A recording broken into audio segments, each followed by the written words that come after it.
Hello everybody, thank you for joining us this fine day. We'll be doing a quick study of a hand holding a small object. So something like that, when we are holding something, and we're going to show it from a more complicated angle. So what we can do is we'll put in all light strokes. So just put in a shape like that. So slightly a longer line here, not necessarily equal to that, but essentially that shape, and go like that. So as you've guessed that this is the hand, that'll be in action soon enough. So we're going to put in smoother lines here around the edges and slightly more sharper curve in between there and go up. So that is the bottom of the hand. Now we're going to put in an oval right around here, and please use like repeated strokes. You don't have to like go all straight like this, because if you use very light strokes you'll be able to work out the errors, and if there are any errors you'll be able to work it out. So I'm using 1 and 2. It's a curve, so 2 curves even like that right there, and then 1, 2, 3. As you've guessed, this will be the index finger, and it'll depend on what kind of foreshortening or angle you use, but that'll be according to what hand you're modeling. So rounder edge here for that outer knuckle of the index finger. So 1, 2, 3, that's the index finger. Let's put in an object right around there.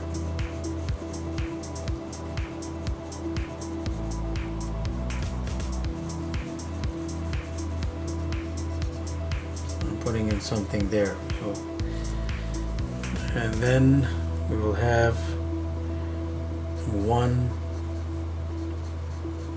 2, like this, curving inward. Everything is coming inward. So 1, 2, and 3, round about there.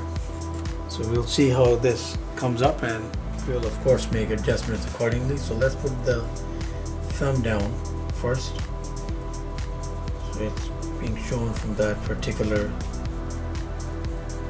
angle, and we're going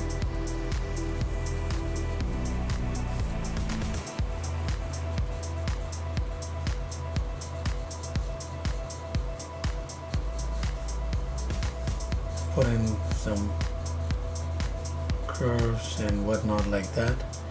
Some foreshortening involved right on the top there. Make this a little longer and let the curve come down instead of being there. So right here, and then we bring that down and have some folds right there instead of up there. So down here, and then we put in the top of the index finger right there,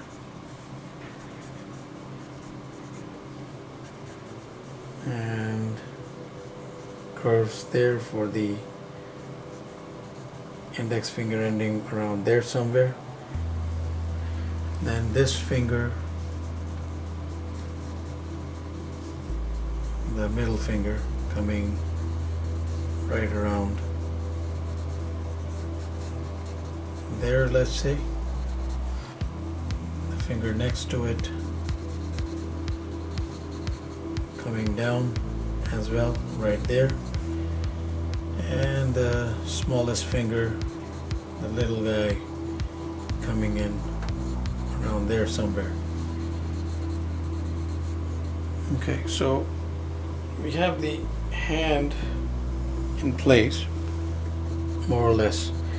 So what will happen now is that we're going to just add in some details. So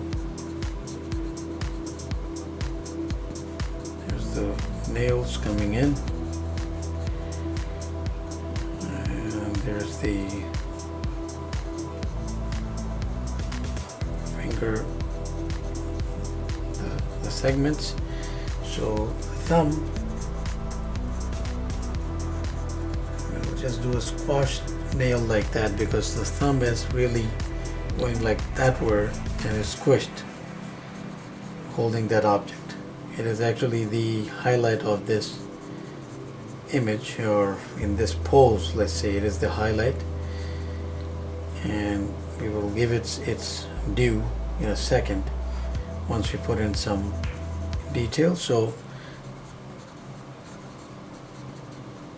some folds going like this because the hand is curled up really when it's trying to grasp something like that, and there's some lines going like that, and there we round it off. So now just to bring something more out of this illustration, we'll just put in some tones. So light source coming from top, I'm going to start right at the top and just work the way to the bottom. I'm putting in some tone right there. The object I'll leave as is for now, but around that some shadow falling in, shadows falling in the inside portion, the more concealed portion of the hand, shadows coming in like that around the fingers, shadows coming in like so. And then I'm going to put in some lighter tones right here, a bit of tone right there, again lighter tones, and lighter tones again, slightly darker tones in this area because it gets away from the light a little more, so we compensate for some dark there accordingly. Some crosshatch going all around, some light crosshatch going there, and then some crosshatch coming down the thumb there.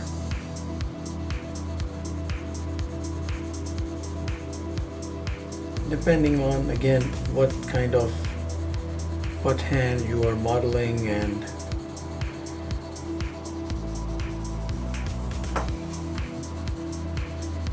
even what medium you're using, it will all vary. So I'm just putting in some crosshatch right there, some more in between there because usually that area is more dark, it's most curled up. Put in some crosshatch under this.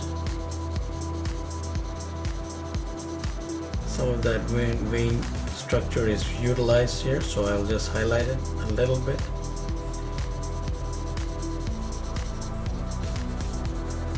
Okay, and we are almost done. Believe it or not, some crosshatch there.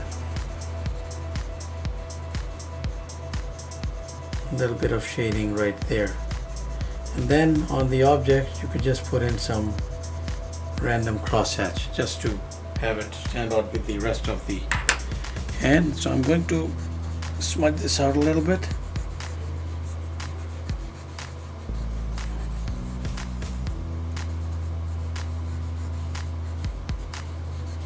And there we have it. Quick sketch of a hand holding a tiny object in that manner. Please do try different images and you can have a lot of fun. Thank you very much for watching. Please do subscribe, keep in touch. Have yourself a wonderful day.